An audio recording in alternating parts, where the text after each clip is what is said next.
Welcome to the principles around working smart, not hard. So, working smarter, not harder. And this is your one pager. I'm here to help you to move through these different principles.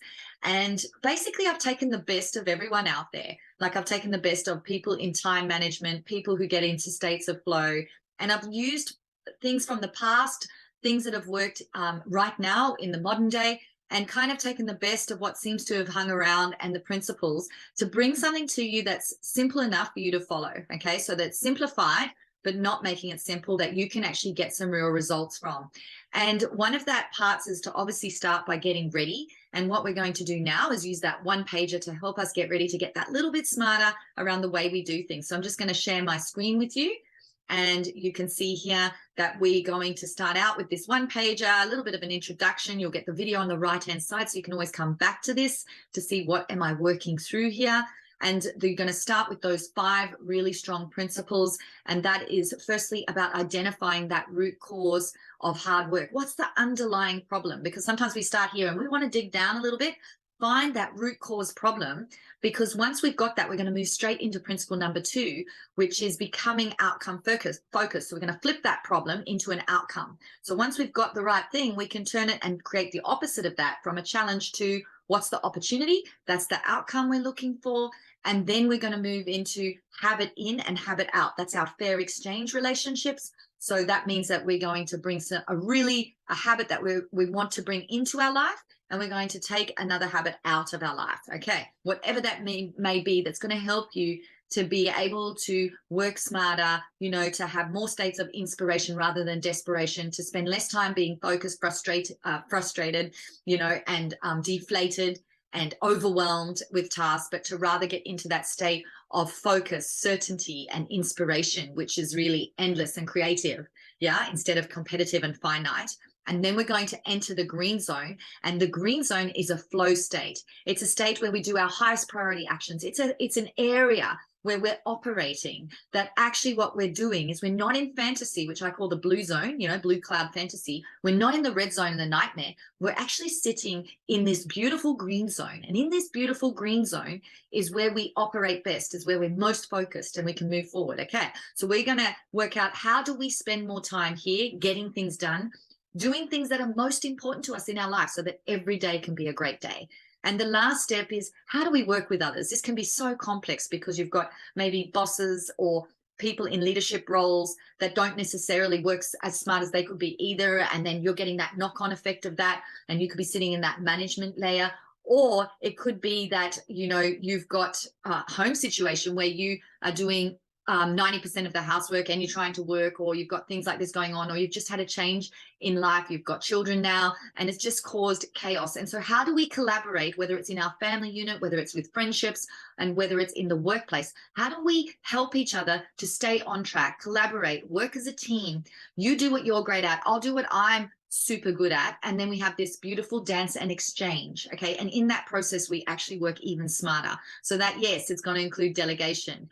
And then I've got these little word cards, and they're little affirmations that you can stay. And I was like getting my smarts on, and you're just flicking these around. So you just click them and you flick them around, and you'll see there's some daily affirmations. You can jump in here at any time back into this one pager, and you can actually just continue to do this. And then we're going to move into principle number 1. You've got a nice little video on first principles thinking with Elon Musk from a while ago, how he worked at Tesla and what he thought about and how he did this. And he really talked about digging into the problem. Einstein says, if I've got an hour to spend on something, I'll spend 55 minutes understanding the problem and 5 minutes solving it, because that's how important it is to dig down. And that's why we're doing this first. Okay. And I've just given you some example situations of something that might be coming up for you. Now, remember, this is an example. It may not have the same answers when you do the task. So make it specific to yourself. Really work this activity. Don't just take mine and go, that'll do.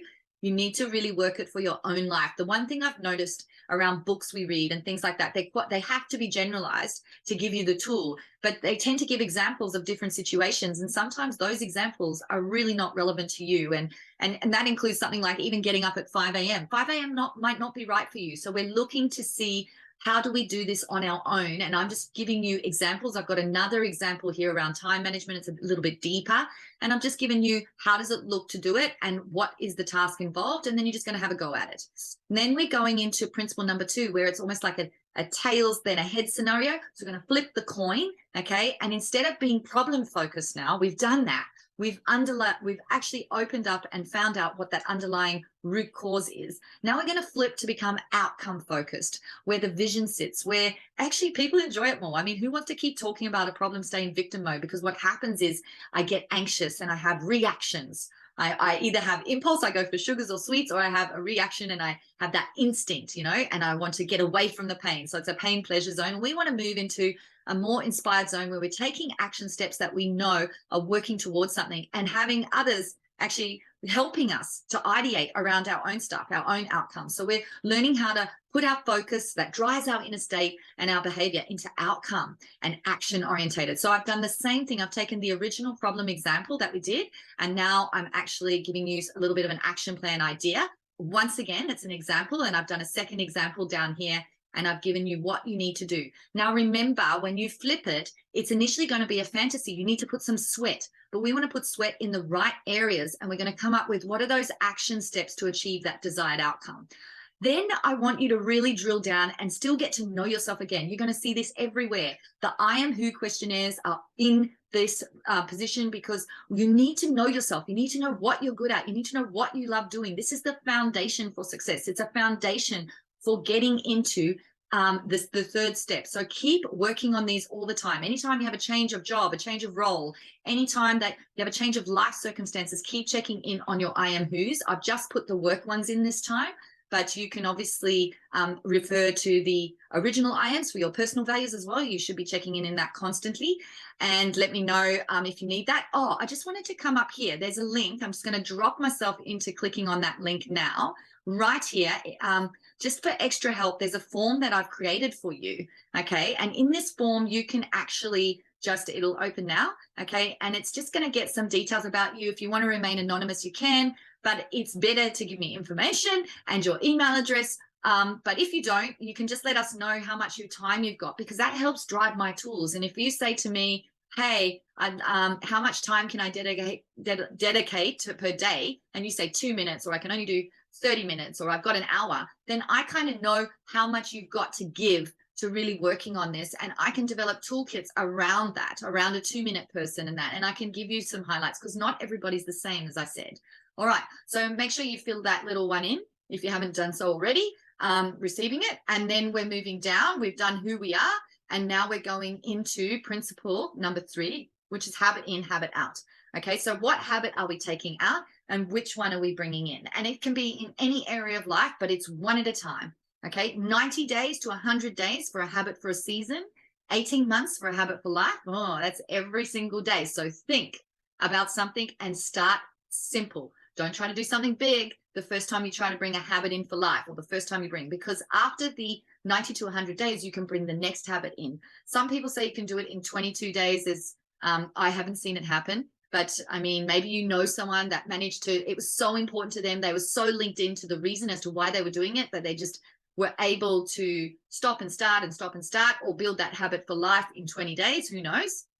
Okay, but 20 days into longer is also going to guarantee it. So keep it simple. Then find an accountability buddy that can actually help you. Okay. And just remember, Mel Robbins, you might need a little bit of motivation, not inspiration, but motivation at the beginning. And so she does the 5, 4, 3, 2, 1, get up, 5, 4, 3, 2, 1, turn off the alarm, get out of bed, that kind of stuff. And just remember that if you fail forward, like you did. Okay, I didn't quite get it today. And then you do it again tomorrow. Okay, so fail forward, learn from it. People call a mistake, I call it a mistake of the actual take. That's the successful one. You have to have all these takes for a movie before you get to the one that you go, yes, that's it. And sometimes it's quick and sometimes it takes a few more goes. So keep failing forward. A mistake is something to learn from. It's a mistake, and keep going until we get that take without the miss in front. All right. And then principle number 4 is entering this beautiful green zone, this flow state, this what you're good at, you love doing, which you've done earlier on. Okay. And it's a state of peak performance. It is not in the fantasy blue zone. It's not in the high performance zone. It's not in the positive thinking zone. And it's also definitely not in the challenge zone and the red zone, as we can see here.